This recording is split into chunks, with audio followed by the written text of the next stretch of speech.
So unless you're watching this from the far-flung future, you might have noticed it's taking me over a month to get the next part up. Yeah, sorry, I'm just lazy.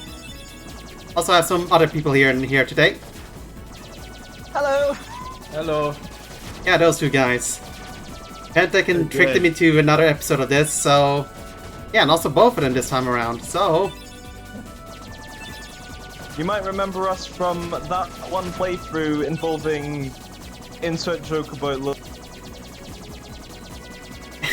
Did you just censor yourself from saying that joke? I'm sorry! Wrong button, never mind. That joke wasn't even funny anyway, sorry.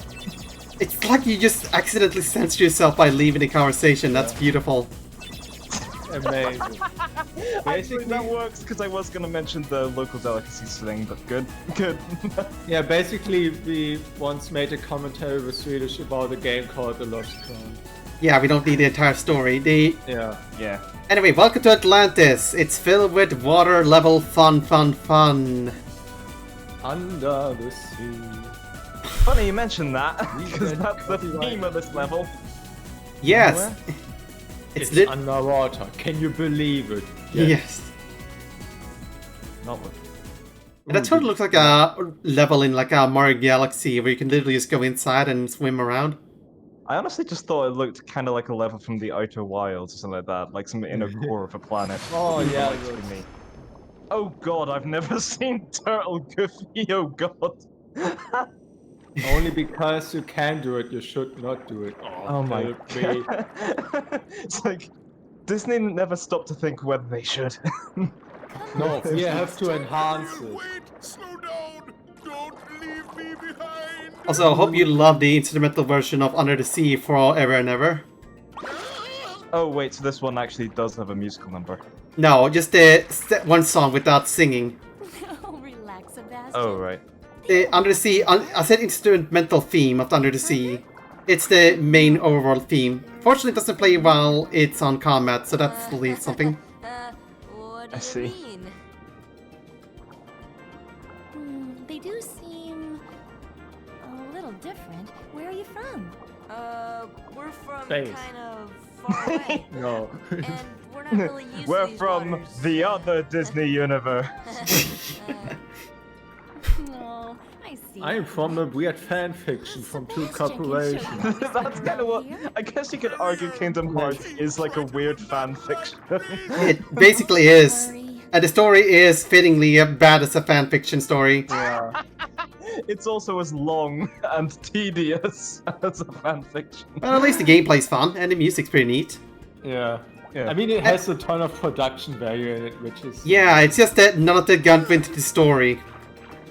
Oh no! I Yes. can already see how bad this is gonna be. Yeah, so circle button goes down, square button goes up, or it might be the other way around. Anyway, it's super awkward.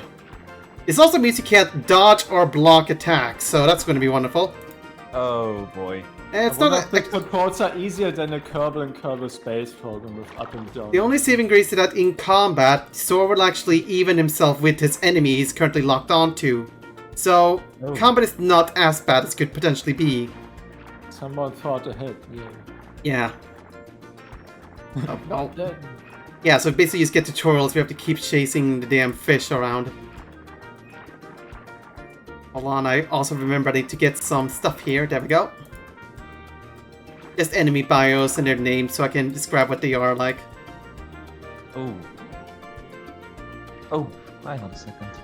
Oh, I just realized that the character portraits in the top right actually updated with the new models. That's quite Yeah, cool. so not only do we have a model of shirtless Sora, we also have a model of shirtless Sora in the health bar.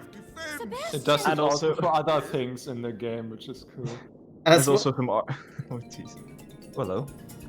And these are sea neons. They're basically your grunt of the underwater world. And since they are the grunt enemies, they're not particularly tough.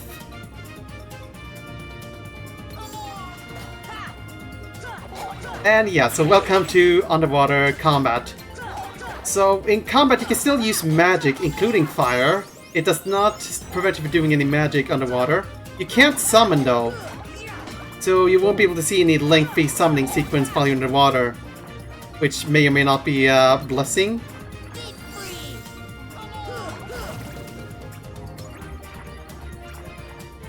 And yeah, of course, so if you're part of a member, of course, keep fighting with their equipment, even Goofy with his shield, despite being a turtle. That's amazing. It kind of is. So basically it's a double shield, like shield. Yeah, kind of is. Possibly, yeah.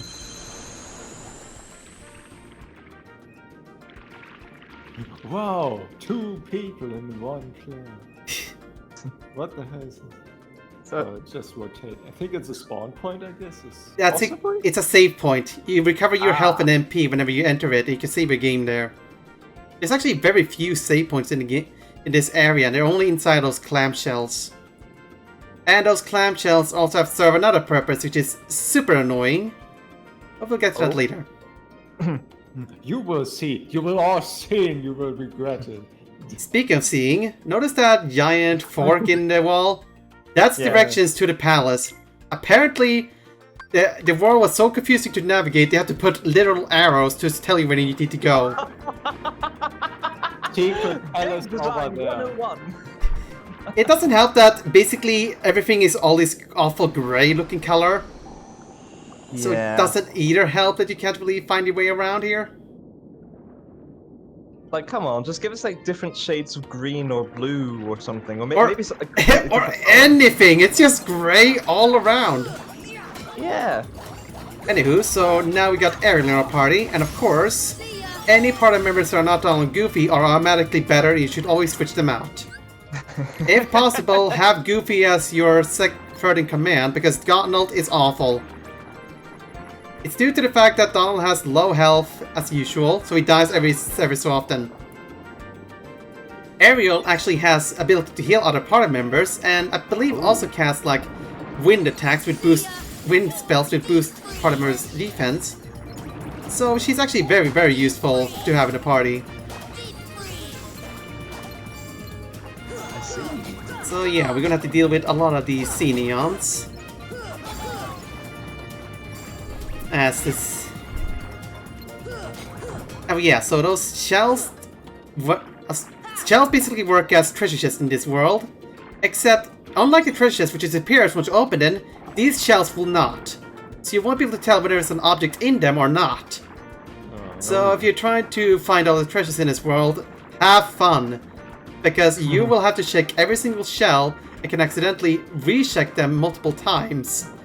Which, needless to say, is not wonderful. Even worse, there are some shells that are colored, which requires a spell to open. So not only could you have to spend mana to open them, you might end up wasting mana opening shells you already got the stuff from, which is even more wonderful. Under the shadows, there's only disappointment. Fortunately, the sea neons do drop a handful of mana, so you can easily just go ahead and spend all your MP on spells and magic to take them out. My personal favorite is Blizzard because it's a good range of reach. It's spread. It's basically Blizzard is like kind of like a shotgun in a gun of the spells, so it got a very good spread. Anyway, we've seen these guys before. They're kind of obnoxious because they like teleporting in and out of existence every so often. So if they disappear, you simply just have to wait for them to reappear. And well, these guys didn't see it last time. Those are super obnoxious because they just take forever. Wait a minute. Now these guys... Yeah? Sorry, you go ahead. You go ahead. Yeah, these are gimmick enemies. These shrooms require you to cast a certain spell. In this case, it's Stop. And doing so, you get to use some tech points, which give you experience. You get some mana, so you can keep casting more. You have to cast Stop to 3 of them, and then a giant one will appear, which you have to cast Stop at them, and then keep batting them. Ooh. And if you, depending on how many times you hit them, you get experience depending on how many times you hit them. This is also a good showcase of how the Stop spell works. It doesn't unfreeze enemies, it actually freezes them in place, and if you hit them, you can actually stack up attacks on them. Also, these guys do the chicken dance of some variation, which is wonderful. Do the mushroom dance. Anyway, sorry, the reason I was trying to speak earlier, I was gonna apologize for not saying anything, because I was just researching, like, whether... I was trying to check to see if saying under the sea is even correct, because saying you're under the sea implies you're under the entire body of water that makes the sea, not in the sea. In That's- the mud, yeah. And apparently there is such thing as, like, the top of the sea, but it's got a completely different name. So under the sea is correct or isn't it?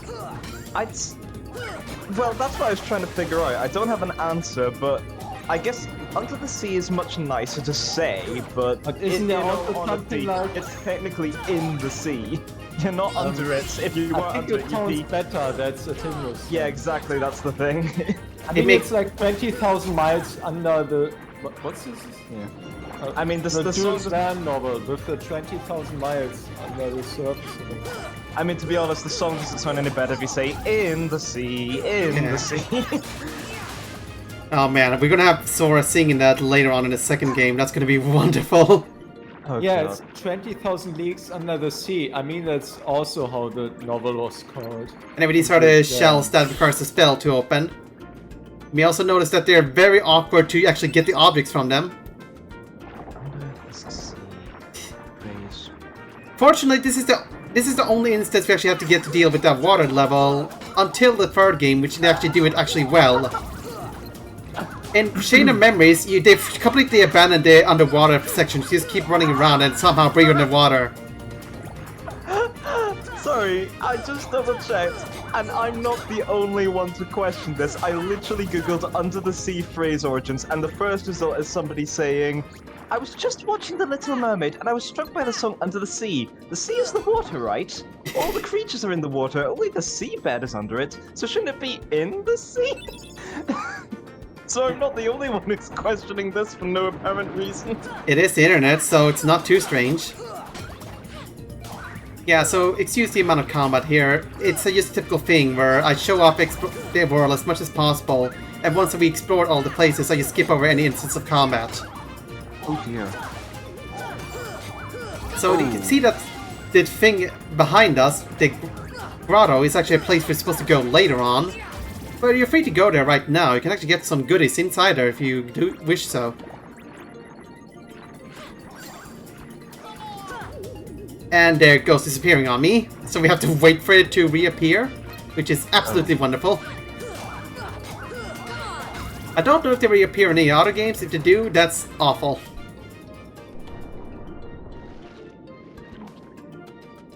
Yeah, so this is Ariel's grotto where she keeps abundance of varied stuff. Some of them are treasure chests you can actually open.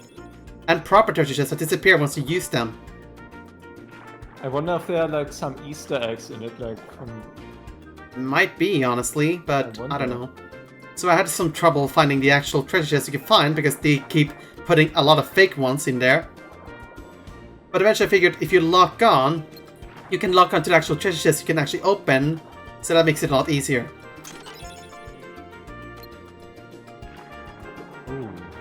Imagine if he opens at one point a chest like Link. You got the treasure. Anyway, so now we're going back to the actual path we're going to, which is the palace. But not before we take out another wave of enemies that's going to keep appearing until the end of the world.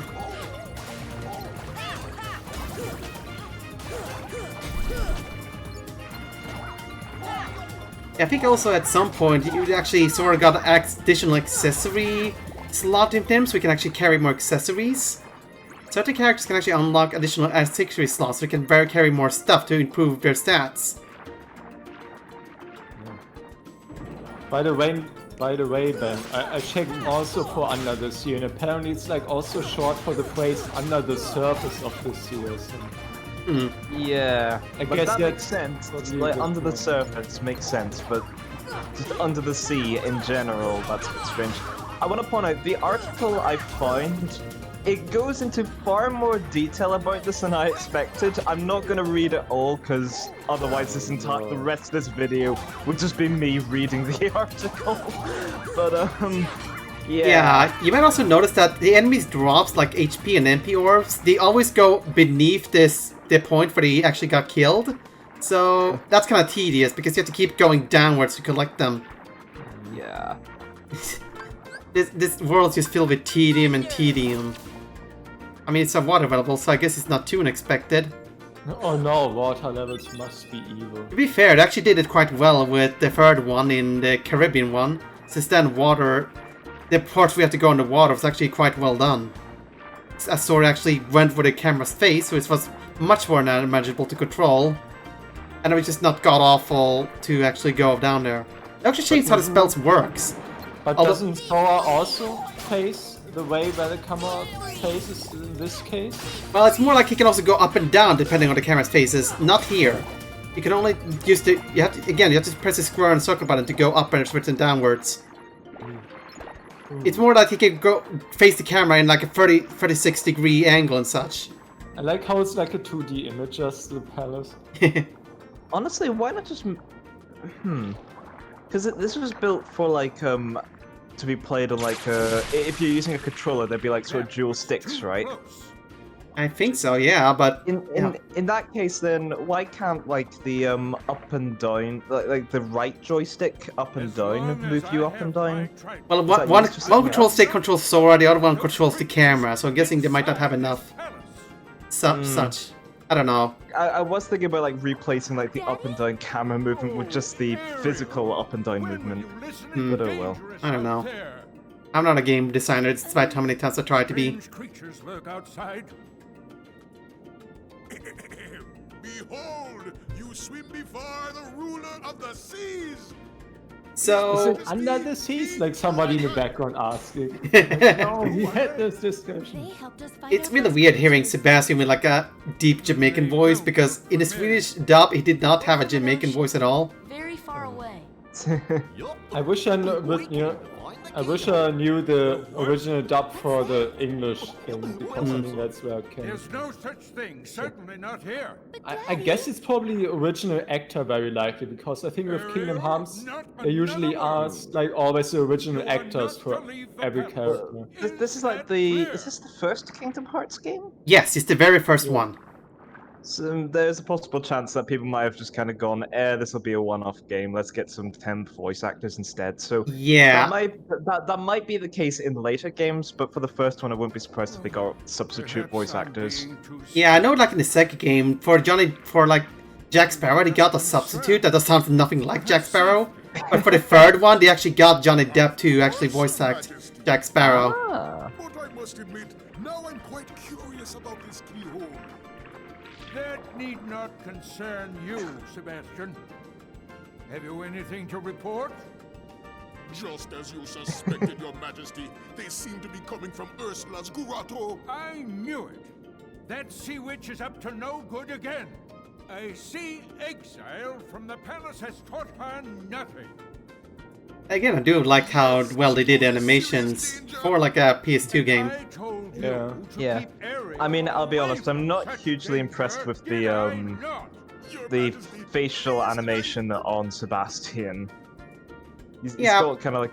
I guess I it's don't also limitations of the system. And Yeah, it's true. Also, we made jokes about this before, but as you may notice, Arthuriel, sometimes characters will have fully modeled mouths, and sometimes they'll just be 2D textures. Yeah, it happens quite on funny. Sora ridiculously a lot. So you have Sora like fully... So like Sora has a fully modeled model where you can actually move his mouth properly. But half the time to keep switching back and forth between low poly model and high poly model. It's weird. Parts of the game because of limitations, I assume. But if you can Yeah, probably. I know, but still it's so weird having it do it in the middle of a cutscene, switching between them. It makes more sense if you have... It makes more sense if you have a certain cutscenes where it's low poly only and certain others high poly only. Not when you keep switching back and forth between them. That's just really, really bizarre. It's also kind of inconsistent, because sometimes the camera can be close to Sora and he'll still use like the 2D textures. Anyway, so these new enemies are called screwdivers. I think they use two different actors in the movie Ariel and for the game. I just checked. So Anyway, so the screwdrivers are like soldiers, except underwater. So, there we go. A bit more tougher than the jellyfish ones, but not too tough generally. Epic song. Du-du-du-du. Oh Ooh. no. Don't click that button with the trident. And then you discover one of the items in this place is the crown from the lost crown. It's all tied No. together. No, No. Please not. no, never again. I still have to check out the Halloween game though at some point. Oh yeah. I did see footage of it. It's quite something. I think I might. We should also do this together. I think I might just want to show make it like a montage video of like the best, quote unquote, best bits of that. But yeah, I like anyways. the face, like. Yeah. Imagine like an insane close.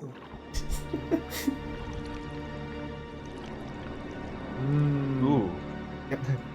Oh gee, I wonder if they're bad. No, they are the good guys. They got faces like that, but they're actually good guys. That would be a twist, but it's a Disney movie, so of course not. Yeah. Speaking of faces, Triton, my old friend. get used to this face. You'll be seeing it a lot. Okay. I mean, she looks like Ursula. Yeah, but That's probably the best you can do. Oh bloody hell.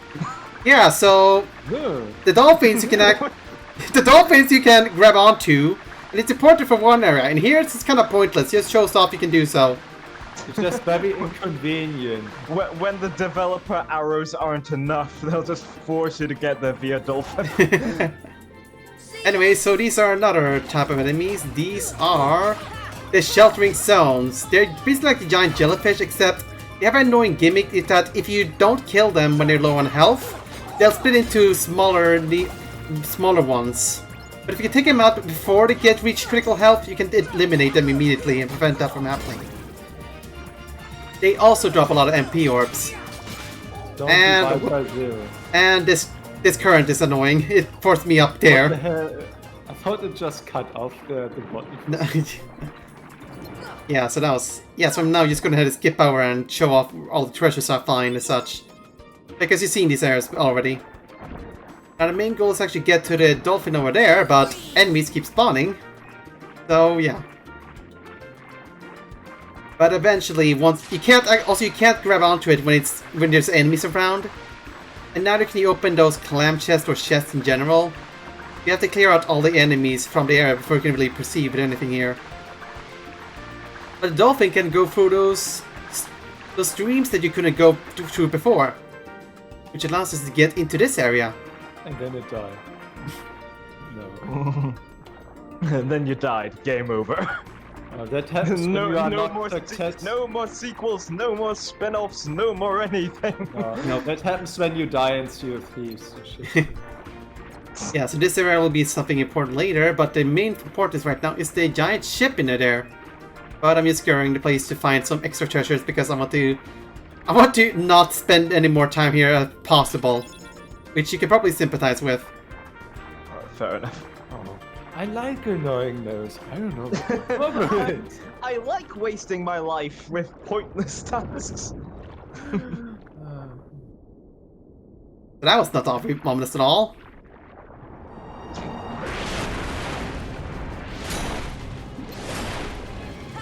Lock on! Gets excited. It's like there's like dramatic cutscenes happening and then a ping because it's going target acquired. You can To say it's like Final Fantasy suddenly or so, but then I realized it's basically like Exactly. a combination between Square Enix. Anyway, now we're being attacked by sharks. I don't know this guy's name. I couldn't really find him in the in-game glossary, but he's a shark and he's kind of tough. I bet there's like a I think he's Kingdom basically... Hearts wiki where you find all the data. Yeah, but I couldn't really be More than bothered. likely. If the game can't be bothered to tell me who this character's name is, I won't be bothered. I'm gonna guess it's probably Brucey or something stupid like that. Possibly. But yeah, he's really, really strong, so he will deal Big a lot. Shark number 1. Yeah. Generic shark asset number 001. Yeah, he's really strong and he'll keep appearing from place to place, but if you manage to defeat him, It'll give you a whopping 100 experience points, which is actually quite a good number. Oh, wow. And additionally, we'll drop 3 items: a hype potion, a mega potion, and an ether. All very good the items. shark was dead for 1 minute. I was like, right, now it's... No, he'll come back Yeah. every single time. Oh no. Yeah, he'll keep appearing. Floating to the surface. It's not a bad way. It's not a bad way to grind for experience, actually. Speaking of I which, mean, beating the shark over and over, but... yeah, you can keep beating him over and over for this part of the game. I love how this song just never, ever, ever stops playing aside from cutscenes. It just keeps going and going and drilling into your brain. It wants you to keep. It wants you to sing the song so much. It must make you do it all the time. Don't touch it. Touch. Oh. Yep, still a button. Yep. Ariel, That you be a trident? disobeyed me again. I told you not to leave the palace. I like this non-expression from the dash. Yeah. He's just smiling all the time, even when he's supposed to be like serious. What did this thing do? I don't know. It'll be explained later. Maybe it makes sense in the film. I don't know. I don't think this is not really based on the film that much. Besides the fact it's their characters here. Fair enough. The second game makes it actually based on the plot of the movie. Then you must be Ah. the key bearer. It's kind of weird because most other worlds are based on the events of the movies and other such things. Isn't it roughly based on the movie because then Ariel goes to Ursula and such? I mean, that's... Yeah, but but in the second game, it will actually focus on the same thing happening again. Of course. Yeah, I mean, that's what they usually do, I think, in those games. Sometimes you go in the same worlds, although they were already The there. key bearer shatters I don't know. peace and brings ruin. Oh, Sora's not like that. I He thank only you destroys for every saving second my word. daughter. There is no room in my ocean for you or your key. I like the fact they actually acknowledge that you Final Fantasy twats being here are ruining Disney. That is quite honestly true. Which is why. It looks like a Tetris piece somehow. My, the poor child suffers such deep sorrow. You don't say. only has Thanks for spelling it out for us as if we couldn't tell from her body language. Yeah, she only got one T piece for Tetris. I mean, you can't play Tetris with one piece. You can't. Maybe she can be This is the original prototype of Tetris. It was some years ago. Under the sea. It was pretty terrible because the blocks were really heavy and you couldn't even move them much. Back in my days, Tetris playing meant something. Back in my day, we played Tetris with real stone blocks. Not like the whippersnappers with their Game Boys and Switches. It's all right. Helping others is what I live Curse them for not embracing tradition. Yes, you wish to see other worlds. That shouldn't be too hard. After all, We built your a new rocket friends in came Kirby's from another Space world. What? But they had special help. That mysterious. I love how even in this scene you can tell when Ariel switches from 2D texture to 3D model because she's just smiling with the 2D texture marks. Special too. Yeah. Like there, 2D texture. Now this. And now 3D model. It keeps doing it. It's so weird. I mean, Later on it gets better because it's probably easier to go seamless from one thing to another. Anyway, on to the next part.